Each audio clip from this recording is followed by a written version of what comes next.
murder has been committed, leaving everyone with an unknown death.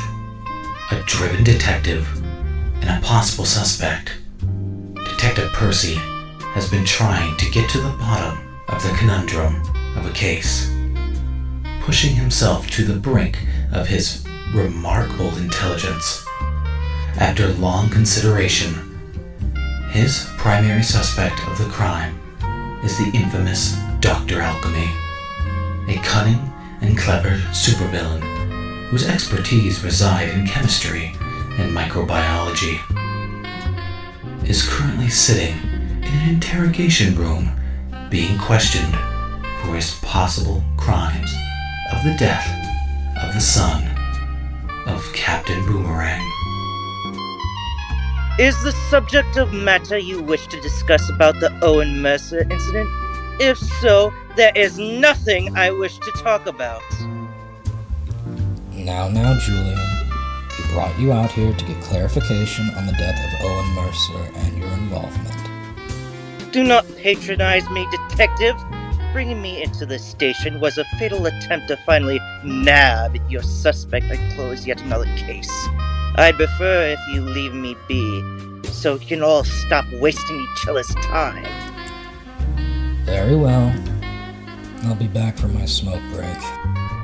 Detective Percy opens the door and walks out of the interrogation room, and the sound of Alchemy chuckling to himself fade in the distance as the door closes. God, this guy's so annoying. He annoys me too. The vigilante genius detective known as the Questioner peers out of the shadows in the room and consoles with the brilliant detective. What do you think you're doing here? That is the question. I've been going over all of the evidence regarding the death of Owen Mercer, reviewing all of the interviews with Rory, Snart, and Martin that were conducted talking about their involvement. And something doesn't add up. This is my case. I don't even think you really know what's going on. I've been doing this longer than you have, no parabo. I may not be able to find records on you, but I assume it's the same type of history that you share with the Warden of Bel Rev, Marcus Williams. Worked together on military special ops with Rick Flag Sr. called Task Force X. Your members being the U.S. Beast, Eagle, Roadrunner, and Minos. I know U.S. Beast is Marcus, but since Roadrunner and Eagle are dead, that means that you must be Minos. The reason they called you Minos is because your chamber was called Tartarus. I assume, after your last mission, you resigned and became a contract detective, and now you work as a consultant on this case, the Owen murder. You're smarter than you appear, Charles Victor Zaz. Wait, what? How? Actually, don't tell me, I'd rather not know. You are right about one thing. The recounts of the event doesn't make any sense.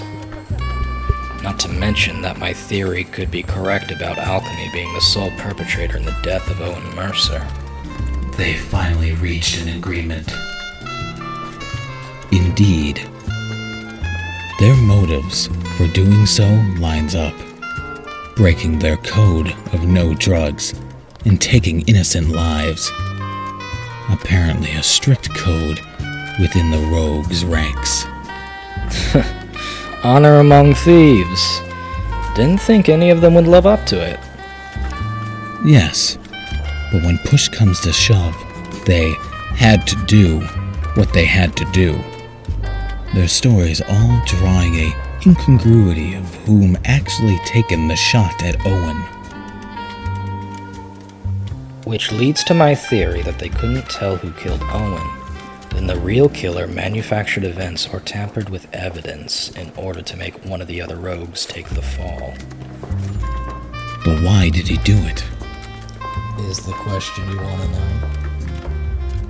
That's my thing. I thought you were tired. I may be tired, but I'm still quick. As for why Alchemy did it, I have a theory. Alchemy pretends he's better than all the other villains in Central City, when in truth he isn't. He's just as vile as the rest of them. Alchemy wants to prove he's the best, so what he does is eliminate the competition. So he sets up Owen to go to a specific location where he knows the rogues would be and sends him on his merry way, not knowing what lies ahead for him.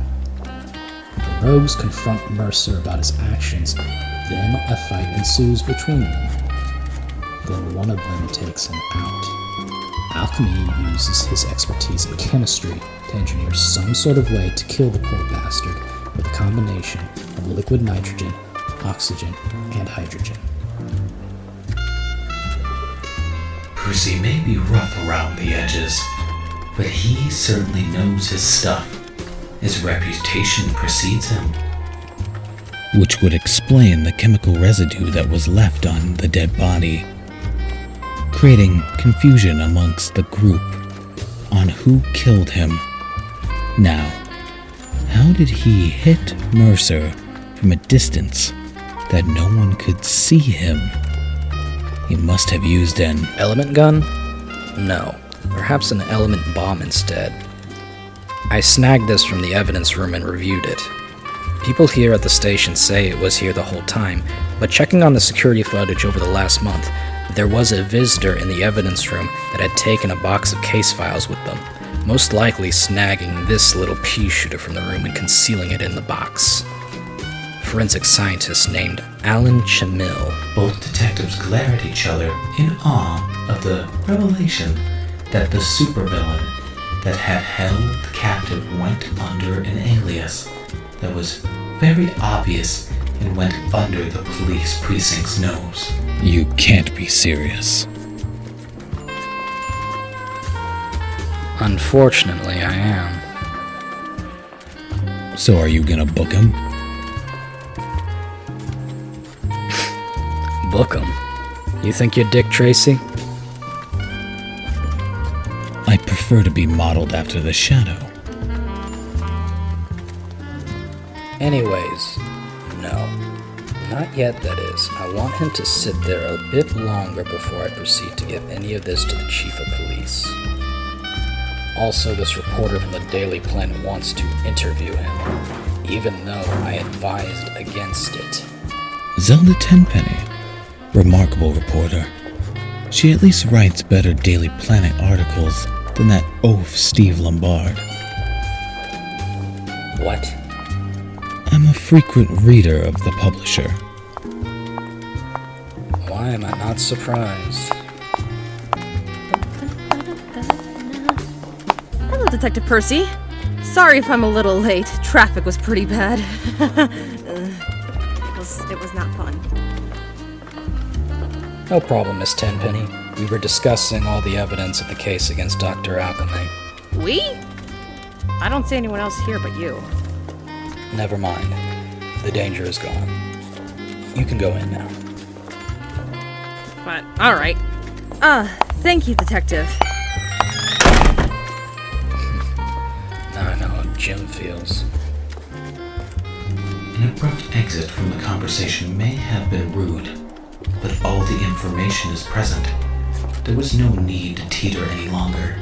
Dr. Alchemy is surely guilty of his crimes and must be locked up, with the key to his cage hummed into a river.